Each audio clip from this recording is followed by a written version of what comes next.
বিসমিল্লাহির রহমানির রহিম। শরীয়তপুর জেলা থেকে 18তম শিক্ষক নিবন্ধন লিখিত পরীক্ষায় উত্তীর্ণ সম্মানিত ভাই ও বোনদের জানাই আন্তরিক শুভেচ্ছা ও অভিনন্দন। আপনারা অবগত রয়েছেন যে আপনাদের ভাইবা পরীক্ষা চলমান রয়েছে।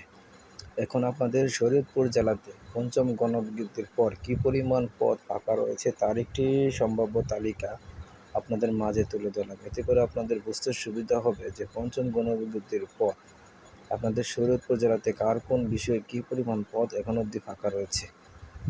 তো দেখা যাচ্ছে স্কুল পর্যায়ে পদ শূন্য রয়েছে 692টি এবং কলেজ পর্যায়ে পদ শূন্য রয়েছে 87টি।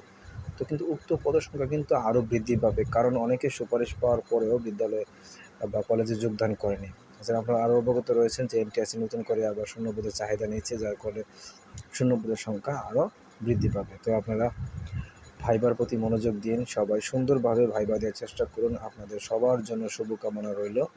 তো আজকে এই পর্যন্তই। পরবর্তী কোনো ভিডিওতে অন্য কোনো জেলার শূন্যপদ নিয়ে আলোচনা করব। সবাই ভালো থাকবেন। আল্লাহ হাফেজ।